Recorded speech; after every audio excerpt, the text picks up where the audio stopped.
Une jeune infirmière a sauvé une petite fille d'une attaque de pitbull à la meute, ignorant que son père possédait la moitié de l'État. Il a changé sa vie instantanément. Il était exactement 16h11 ce jeudi soir à New York quand Emily est sortie de l'hôpital St. Grace Memorial, ignorant ce qui l'attendait. Un événement qui changera sa vie à jamais. Ses épaules étaient lourdes d'épuisement et son esprit était épuisé par un quart de travail épuisant de 12 heures. Emily était infirmière depuis près de 6 ans, mais cette promenade dans le parc était son moment de paix, un rituel sacré qui lui permettait d'expirer. La journée, aussi chaotique soit-elle, avait été parcourue par le même chemin depuis qu'elle avait emménagé dans son petit appartement en grès brun à Brooklyn Heights. Le parc avec ses chênes feuillus et ses chemins pavés sinueux était plus qu'un raccourci, c'était son sanctuaire. Le soleil venait de commencer sa descente, projetant une lueur dorée sur le parc bordé d'arbres. Elle passa devant les scènes familières, le vieil homme qui nourrissait les pigeons près du banc près de la fontaine, le jogger qui portait toujours du vert fluo et la petite fille avec des nattes qui jouait avec sa balle violette, tous, les 2 soirs sur l'herbe. C'était une scène qu'elle aurait pu peindre les yeux fermés.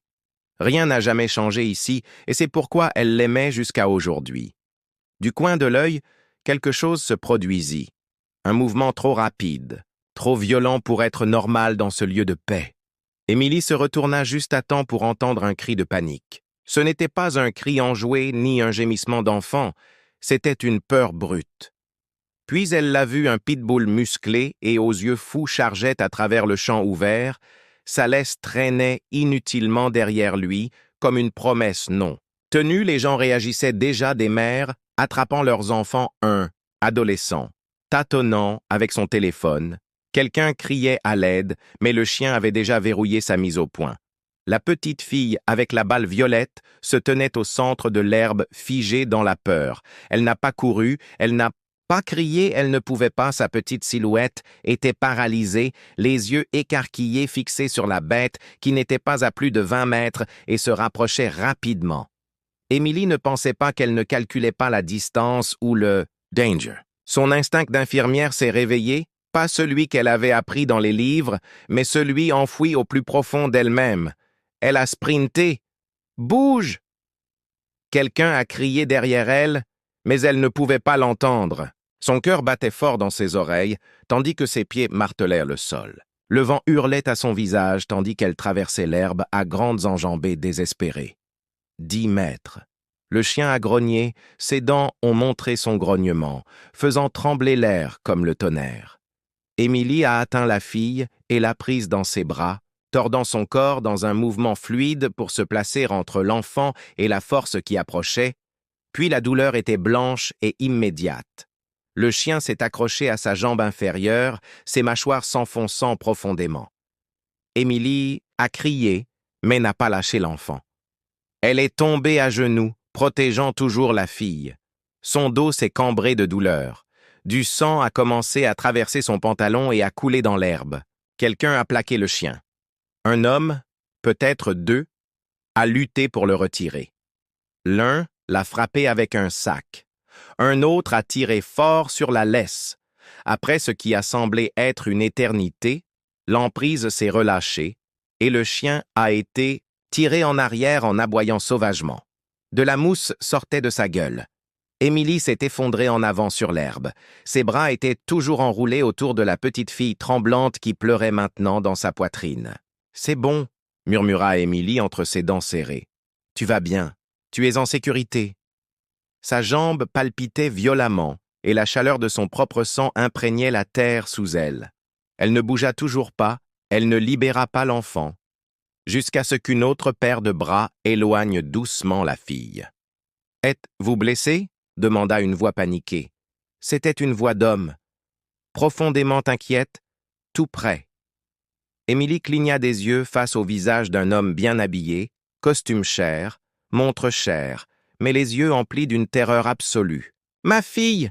s'étrangla-t-il en tirant la fille contre lui. « Oh mon Dieu !» Emily essaya de sourire, mais grimaça. « Elle va bien !» murmura-t-elle. À ce moment-là, une foule s'était rassemblée. Les téléphones étaient éteints, les caméras filmaient. Quelqu'un avait déjà appelé le 911 et on entendait des sirènes au loin. Mais Émilie ne pensait qu'à rester consciente. L'homme tomba à genoux à côté d'elle. « Ne bougez pas !» dit-il avec urgence en plaçant sa veste sous sa tête comme un oreiller. « Les secours arrivent. Tenez bon, je vais bien !» murmura Émilie en essayant de paraître courageuse. La vérité était que la douleur était fulgurante et que sa vision commençait à se brouiller. « N'essayez pas de parler, vous l'avez sauvée, vous avez sauvé ma petite fille !» La voix de l'homme se brisa. « Je ne connais même pas votre nom. »« Émilie, » murmura-t-elle. « Émilie, » répéta-t-il comme une prière. Les ambulanciers sont arrivés quelques minutes plus tard dans un tourbillon de mouvements. Émilie a été placée sur une civière, un masque à oxygène a été fixé sur son visage et sa blessure a été temporairement bandée. L'homme a insisté pour monter dans l'ambulance avec elle. Émilie, qui perdait connaissance par intermittence, pouvait encore entendre sa voix calme, apaisante, quelque peu familière. Il lui a tenu la main tout le long du trajet jusqu'à l'hôpital. Aux urgences, le chaos a éclaté à nouveau, mais cette fois, c'était un chaos contrôlé, celui auquel Émilie était habituée. Les infirmières ont coupé son pantalon trempé de sang. Le médecin traitant a prescrit des radiographies et des analgésiques. Elle était suffisamment consciente pour se présenter comme l'une des leurs. Une infirmière, un membre de la famille. Ils ont travaillé rapidement et efficacement. L'homme est resté à ses côtés. Ce n'est que lorsqu'elle a été stabilisée et se reposait dans une salle de réveil privée qu'il s'est finalement présenté. « Je m'appelle Charles Donovan », a-t-il dit doucement. « Vous ne me reconnaissez probablement pas, je préfère que ce soit comme ça. » Émilie a cligné des yeux depuis son lit d'hôpital. Il avait revêtu une tenue plus décontractée, mais sa présence avait toujours un air important. « Je voulais juste te remercier, ma fille Lily. Elle représente tout pour moi. Si tu n'avais pas été là, si tu n'avais pas fait ce que tu as fait... » Il marqua une pause, la mâchoire serrée. « Je ne sais pas comment te remercier pour une chose pareille. » Émilie offrit un faible sourire. « Tu n'as pas à me remercier. J'ai fait ce que n'importe qui aurait fait. »« Non, » dit-il en secouant la tête. « C'est là que tu as tort. Tout le monde n'aurait pas couru vers le danger. Tu n'as pas hésité. Tu t'es mise entre mon enfant et la mort. » Il y eut un long silence. Puis Charles fouilla dans sa veste et en sortit un chéquier. Il le signa rapidement, le déchira et le lui déposa délicatement. Émilie baissa les yeux et cligna des yeux. 20 millions de dollars. Son souffle se bloqua dans sa gorge. « Je sais que l'argent ne peut pas égaler ce que tu as fait, » dit-il d'une voix plus douce maintenant. « Mais s'il te plaît, que ceci soit ma marque d'appréciation. Utilise-le comme tu veux, vis, guéris, prospère.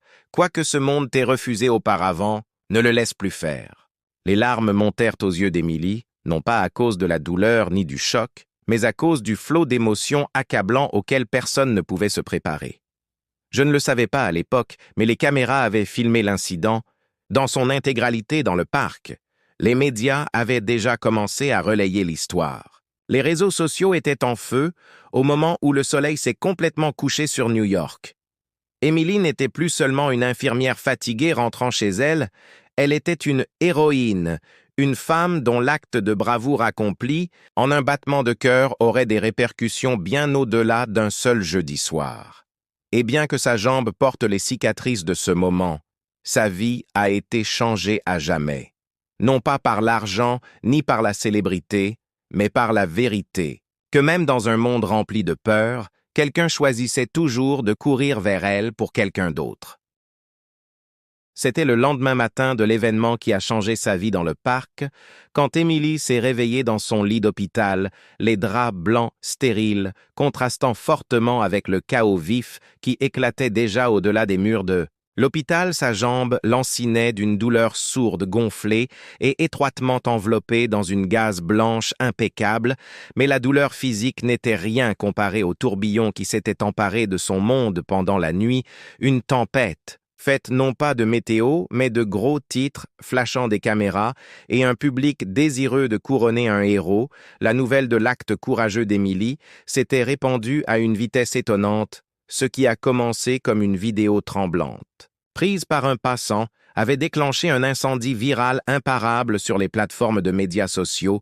Des milliers puis des millions ont regardé la vidéo encore et encore, une jeune infirmière sans peur et rapide se jetant devant un pitbull. En charge pour protéger une petite fille, les dents du chien s'enfonçant dans sa jambe. Les cris désespérés en arrière-plan, la foule se précipitant pour maîtriser l'animal tout capturé dans les détails bruts et non filtrés à l'aube. L'histoire était passée des partages sur les médias sociaux aux informations de dernière minute. Les présentateurs des bulletins d'information locaux ont raconté l'histoire avec un mélange d'admiration et de gratitude. À midi, les chaînes nationales se sont empressées de couvrir la sensation, diffusant son courage dans tous les coins du pays.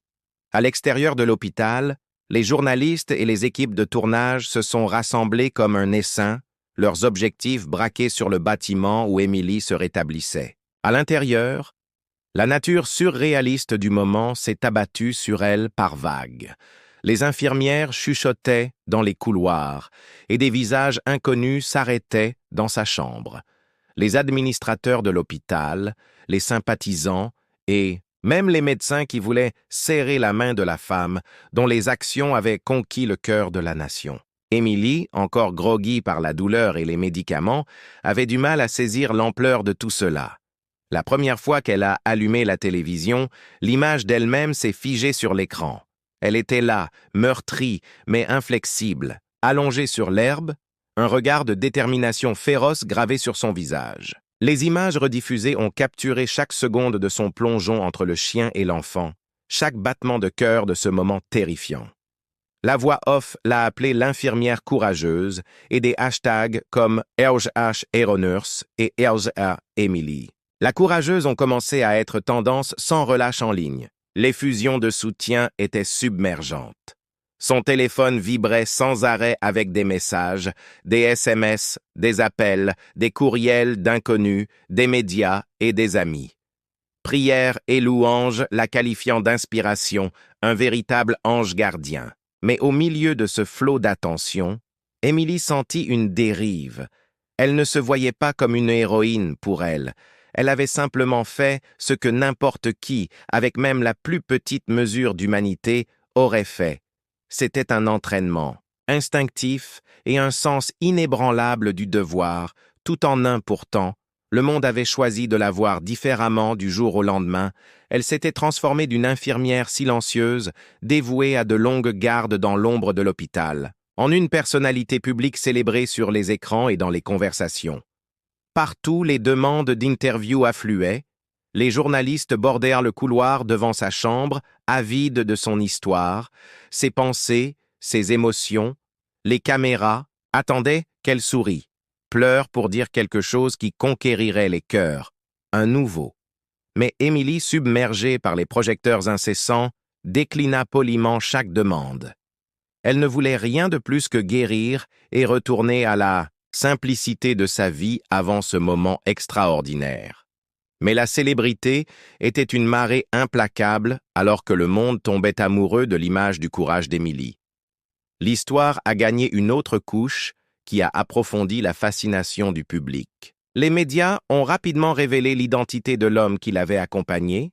À l'hôpital Charles Donovan, un magnate de l'immobilier milliardaire connu pour son immense fortune et sa discrétion, les gros titres criaient d'intrigue. La fille d'un milliardaire sauvée par une infirmière courageuse. 20 millions de dollars de remerciements. Le cadeau d'un père au sauveur de sa fille. Le récit s'est transformé d'une simple histoire d'héroïsme en une histoire de gratitude se mesurant en millions. La vie d'Émilie a encore basculé sous cet éclat. Le don généreux de Donovan avait été inattendu, un geste qui a fait les gros titres lui-même. Le public a été captivé non seulement par son courage, mais aussi par la somme faramineuse qui lui avait été donnée. Les commentateurs ont débattu du sens d'une telle générosité. Les colonnes d'opinion se sont débattues avec des questions sur la valeur d'une vie humaine. Les médias sociaux ont bourdonné d'admiration et de débats. Partout où Émilie allait, les gens la reconnaissaient. Des inconnus l'arrêtèrent dans la rue en l'appelant par des mots de remerciement et d'admiration. Les enfants, inspirés par les gros titres, ont fait des cartes et des dessins en lui disant qu'elle était leur héroïne. L'hôpital l'a officiellement honorée de félicitations et les responsables de la ville ont annoncé leur intention de célébrer son courage. Le monde l'avait transformée en un symbole, un phare d'espoir et d'altruisme. Pourtant, au milieu des acclamations et des fanfares, Émilie est restée remarquablement terre à terre. Elle a insisté dans chaque déclaration qu'elle a faite sur le fait qu'elle n'était pas différente des autres. « J'ai juste fait ce que tout être humain décent ferait », a-t-elle dit doucement lors de ses rares apparitions publiques. Sa voix était ferme mais humble. Cette petite fille avait besoin d'aide. Je ne pensais pas que j'avais juste couru, mais les projecteurs étaient inflexibles. Son image, autrefois privée et banale, était maintenant partout sur les couvertures de magazines et les profils de réseaux sociaux, présentés dans les segments d'actualité. Des paparazzis campaient devant sa maison. Les journalistes ont sondé sa famille et ses amis. Les documentaristes ont demandé la permission de raconter son histoire. Pour Émilie, qui avait passé des années à prendre soin des autres en silence et sans reconnaissance, l'examen minutieux était aussi épuisant que les blessures sur sa jambe. Elle s'est retrouvée à aspirer à l'intimité, à l'anonymat qui lui avait autrefois permis de traverser sa vie sans se faire remarquer. Malgré tout cela, elle n'a jamais perdu de vue ce qui comptait le plus. La vie qu'elle avait sauvée et le courage tranquille qui l'avait poussée à agir malgré les éloges et la célébrité. Émilie savait qu'elle avait simplement répondu à un appel de l'humanité et, bien que le monde la considérait comme une héroïne, elle restait au fond d'elle-même une infirmière qui avait fait ce qu'il fallait faire. Au fil des jours, elle a commencé à accepter que sa vie avait irrévocablement changé. Elle a appris à naviguer dans la nouvelle réalité de son image publique, en équilibrant les attentes du monde avec son propre désir de normalité.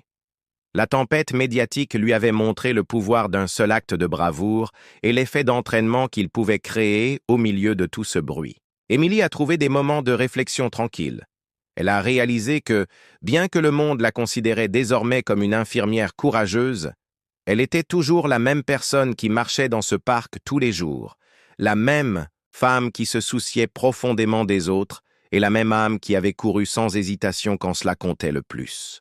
La tempête médiatique était passée, mais son impact persistait sur sa vie, sur son esprit et sur les innombrables vies touchées par son courage.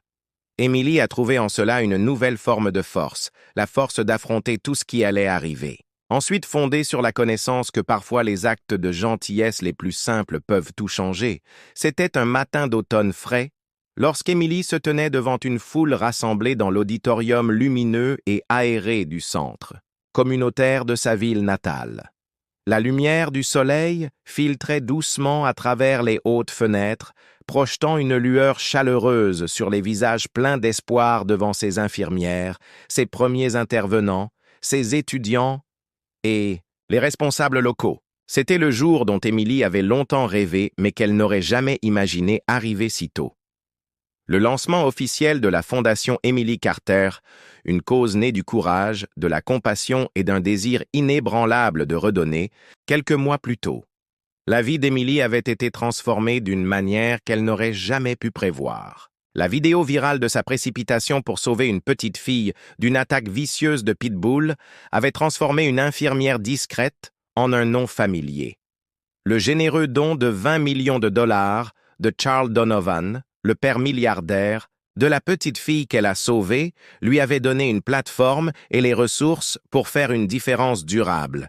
Mais Émilie savait que l'argent n'était qu'un outil, c'était ce qu'elle choisissait d'en faire qui comptait. Sa fondation était dédiée au soutien des infirmières et des premiers intervenants. Les héros souvent méconnus qui risquent leur vie quotidiennement pour protéger et guérir les autres, avec une mission axée sur l'octroi de bourses d'études, de soutien en santé mentale et de ressources essentielles. La Fondation d'Émilie visait à élever ceux qui ont tant donné à leur communauté, mais qui reçoivent peu en retour. Debout sur le podium, la voix d'Émilie était ferme mais sincère. « Cette fondation est bien plus qu'une question d'argent », a-t-elle déclaré, ses yeux balayant la foule. Il s'agit de reconnaître qu'une infirmière qui a fait ce que tout être humain décent ferait, disait-elle souvent, Mais si mon histoire peut encourager ne serait-ce qu'une seule personne à agir avec gentillesse ou courage, alors elle vaut tout. Son histoire a résonné bien au-delà de sa ville natale, sur les réseaux sociaux.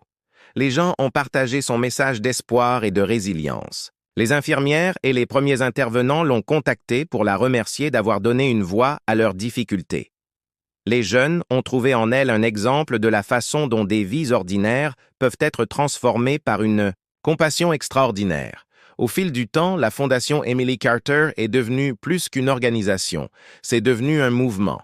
Ces programmes se sont étendus à l'échelle nationale, inspirant des efforts similaires à travers le pays. Le leadership d'Emily est resté stable et humble, toujours centré sur les personnes dans les coulisses qui font face aux dangers et aux difficultés au quotidien. Emily n'a jamais oublié d'où elle venait.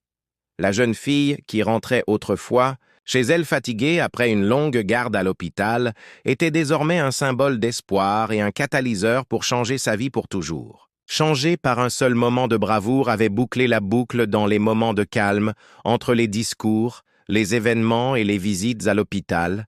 Emily a trouvé la paix en sachant qu'elle avait créé quelque chose de durable. La fondation était son héritage, un témoignage du pouvoir du courage et de la gentillesse face à la peur, et alors qu'elle regardait vers l'avenir, elle se sentait prête à affronter tous les défis à venir, armée non pas de gloire ou de fortune, mais d'un cœur dédié au service des autres. Son nouveau départ n'était pas seulement un chapitre de sa propre histoire, mais une invitation ouverte à chacun d'agir avec courage, de diriger avec gentillesse et de croire que chacun de nous a le pouvoir de changer le monde, un acte désintéressé à la fois. C'était un 12 après-midi de printemps, exactement 1 an après ce jour qui avait changé la vie d'Émilie pour toujours. Le parc, animé par les sons joyeux des enfants qui riaient et jouaient, était baigné d'une chaude lumière dorée qui se répandait à travers les arbres, tachetant l'herbe douce en dessous. Les familles pique-niquaient sur des couvertures. Les amis lançaient des frisbees, et l'air était empli d'un sentiment de bonheur calme que seule une journée ensoleillée pouvait apporter à la plupart. C'était juste un autre après-midi paisible, mais pour Émilie, cet endroit avait une signification particulière, presque sacrée. Elle était assise tranquillement sur un banc en bois usé près du bord de l'aire de jeu, observant le monde autour d'elle avec un cœur calme et des yeux pensifs. Le bruit et l'énergie des enfants. Leur liberté et leur joie remuaient quelque chose au plus profond d'elle-même. C'était la même herbe où, 1 an auparavant, une soudaine explosion de chaos avait brisé le calme. Le souvenir de ce jour, à la fois terrifiant et miraculeux, revint avec une clarté éclatante. Le pitbull qui avait chargé vers une petite fille sans défense. La décision instinctive et sans hésitation de se jeter entre le chien et l'enfant, protégeant la fille de son propre corps. La douleur aiguë des dents du chien. S'enfonça dans sa jambe, la terreur et le soulagement qui suivirent maintenant. La petite fille était là aussi courant librement et riant sans peur.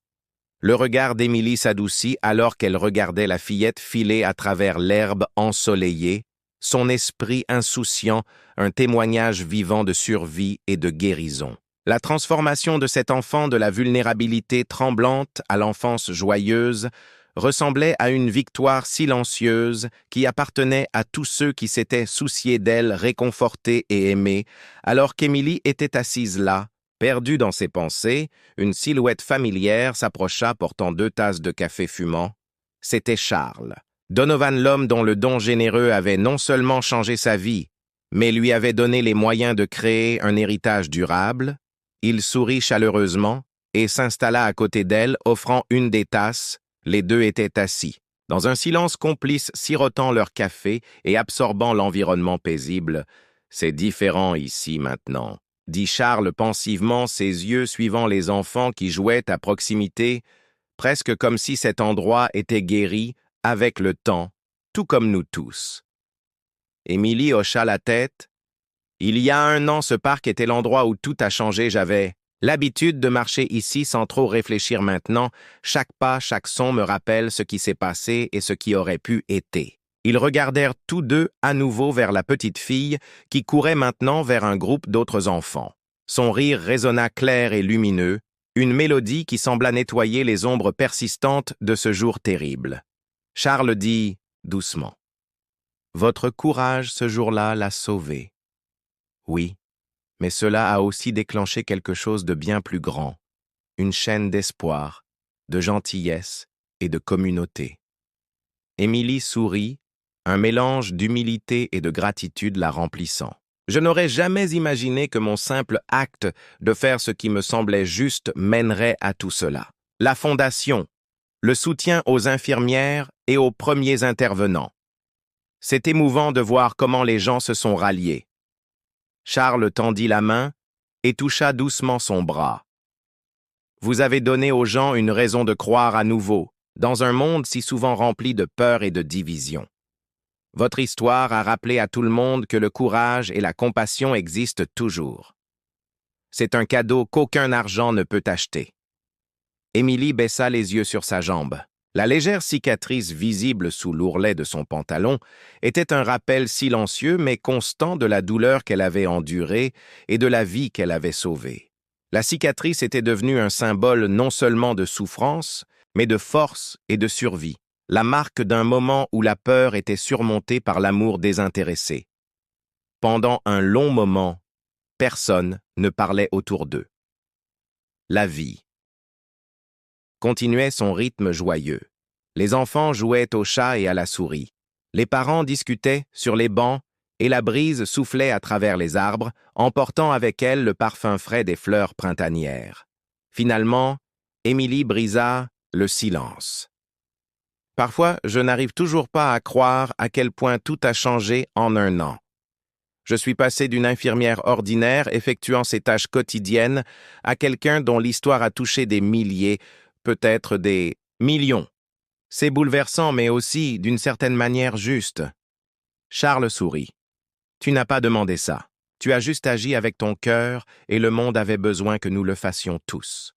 Leur conversation a dérivé vers la fondation qu'Émilie avait fondée avec le soutien de Charles. Une lueur d'espoir pour les infirmières et les premiers intervenants, qui passaient souvent inaperçus. Elle a partagé des histoires sur les bourses accordées, les programmes de conseil lancés et le réseau croissant de personnes inspirées à rejoindre leur cause malgré son succès, et la